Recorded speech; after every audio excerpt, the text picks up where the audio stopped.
Les manifs, qu'en pensent les Français? Armel M est en duplex avec nous depuis la sondage room. Bonsoir Armel. Attendez, je suis en pleine opération escargot là. Enfin, on est à l'antenne Armel quand même. Bon, bah je continuerai après. Bonsoir mon petit Arnaud, bonsoir à toutes. Salut. Et alors, les manifs. On l'a vu dans votre reportage, un homme engagé, Jean-Baptiste Redé, participe à toutes les manifestations.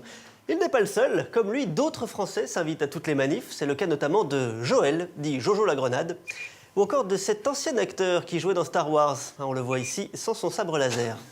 Il participe à toutes les manifs, il n'en rate pas une. Mais venons-en au cœur du sujet. Faut-il descendre dans la rue pour défendre de grandes causes? Pour près de 97% des Français, ça dépend s'il y a quelque chose à la télé. Et comme il y a souvent quelque chose à la télé, 94% des Français souhaitent que Jean-Baptiste Redé se charge de manifester à leur place. Comme il aime bien ça, ça ne devrait pas poser de problème. Alors, j'ai fait un petit sondage rapide ce matin. Pour commencer, les Français aimeraient qu'ils se rendent à la manif pour la suppression du dodan de la rue Fifrelin-Grangier, à Flons, en Moselle.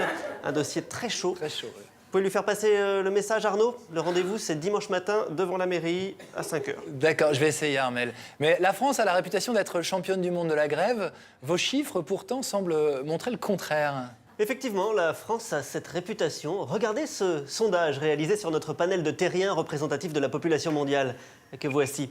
Sur Terre, 97% des habitants pensent que la France est en grève toute l'année, ce qui est loin d'être le cas. Hein, les préjugés ont la vie dure. Sûrement ces bouffeurs de spaghettis d'Italiens qui colportent cette image.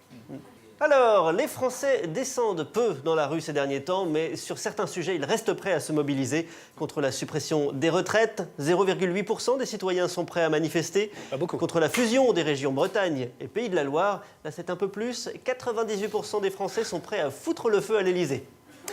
Voilà Arnaud, les chiffres sont les chiffres, eux ne se trompent jamais. Armel M, en duplex de la sondage room. Merci Armel. Et comme toujours avec les sondages, ils sont à consommer avec beaucoup de modération.